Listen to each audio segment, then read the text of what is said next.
The night she was born. The world was white, not peaceful white, not magical white, the kind of white that buries villages, the kind that swallows sound. Snow was falling so heavily it felt like the sky was collapsing. Inside a small wooden house near the mountains, a baby cried, not loudly, not dramatically, just alive. The midwife looked down, then up. It's a girl. The room didn't react, it froze. No one smiled. No sweets were passed around. No prayers whispered. Just a silence so thick it felt heavier than the storm outside. A chair scraped across the wooden floor. Heavy boots stepped back. Her father walked toward the door. Not because he was emotional, not because he was shocked, but because he didn't want to look at her.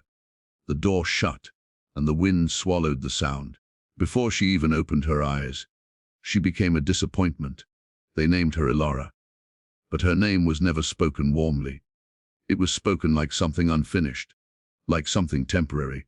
She was the third daughter, the third reminder that life hadn't given them a son. Her grandmother said it openly. If only she was a boy, as if she had chosen wrong, as if she had signed a contract before birth.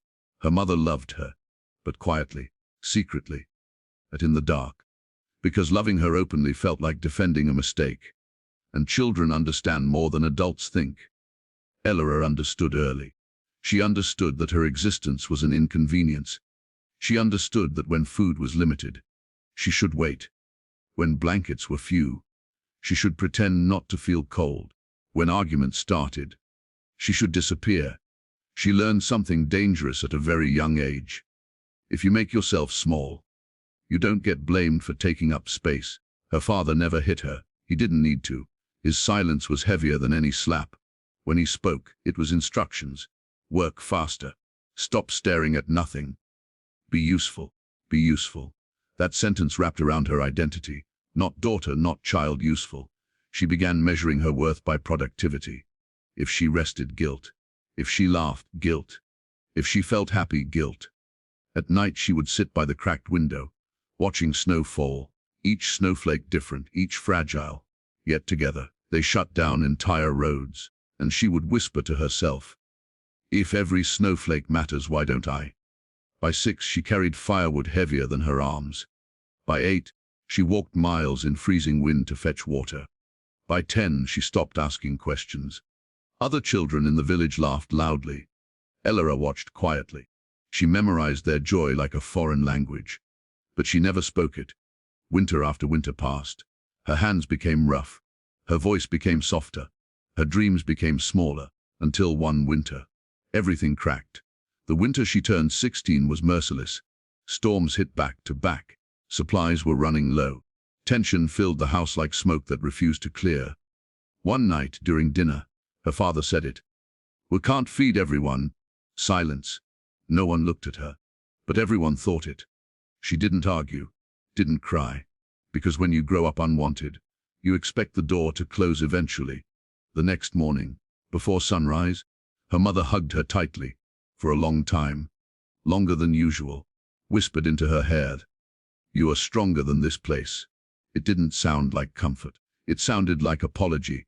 Her father handed her a small cloth bag, one piece of bread, a worn-out scarf, no eye contact, no goodbye. The door shut, and she stood alone in the snow, rejected at birth, rejected again at 16. The storm erased her footprints within minutes. As if she had never existed, she walked, no destination, no plan, just forward, because going back wasn't an option. Hours later, numb and exhausted, she found it. An abandoned shepherd's cave carved into the hillside, cold stone walls, wind sneaking through cracks, dark, empty. But it was hers, for the first time in her life. No one looked at her like a burden. She built a fire with shaking hands, arranged stones, stacked wood carefully. She rationed her bread, set traps, studied the sky, learned how to survive. Days were brutal. Nights were lonelier than anything she had known. Sometimes the silence screamed. Sometimes she cried quietly into her sleeve, so even the mountains wouldn't hear. But something inside her shifted. For the first time, her survival wasn't permission-based. She wasn't surviving because someone allowed her. She was surviving because she chose to. Pain stopped feeling like punishment. It started feeling like training. Every frozen morning made her stronger. Every empty stomach made her sharper. Every storm taught her patience. And slowly, the girl who once tried to disappear started taking up space. One night, the wind changed. It didn't howl, it roared, violent. Through the snow she saw flickering lights far up the mountain road. A vehicle, half hanging off the edge. She didn't think. She grabbed her lantern, her rope, and ran into the storm. Snow blinded her, wind pushed her back, but she kept climbing. Inside the wreck, a man, unconscious, blood at his forehead. City clothes, expensive watch, wrong place. She fought the storm for hours, tied the rope, dragged him inch by inch. Her hands blood, her legs trembled, but she didn't stop.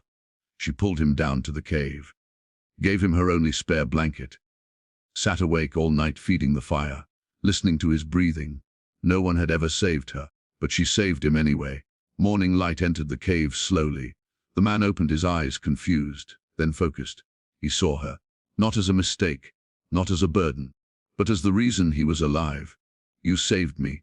Gratitude, real gratitude. Something she had never seen directed at her. He looked around the cave. Organized wood, neatly stacked supplies, traps carefully prepared. You live here? She nodded, alone. Another nod. He studied her quietly, not with pity, not with judgment, but with respect. You don't belong here. She didn't answer, because no one had ever told her she belonged anywhere. Then he said something that made her chest tighten. Come to the city. I want to offer you something. Offer, not command, not control. Offer. Her mind didn't know what to do with that word. Trust was dangerous. Hope was riskier. What if this was another rejection waiting to happen? What if she left and failed? What if she stayed and never became more? That night she couldn't sleep. She stared at the falling snow. Snow had watched her suffering, hardened her, trained her. Was this escape or evolution? For the first time in her life, she wasn't being pushed out. She was being invited forward, and that difference terrified her. Morning came. The man waited by the repaired vehicle. He didn't rush her, didn't pressure her, just waited. She stepped forward, heart racing, and nodded. Not because she trusted him fully, but because she trusted the strength she built alone. As the vehicle drove down the mountain road, she didn't look back. Not at the village, not at the house, not at the cave. Because the girl who was rejected at birth was not the same girl sitting in that car. The storm that tried to erase her had carved resilience into her bones. She was no longer surviving to be useful. She was surviving because she was powerful. And somewhere beyond those mountains, a new chapter was waiting. Not built on rejection, not built on shame, but built on choice.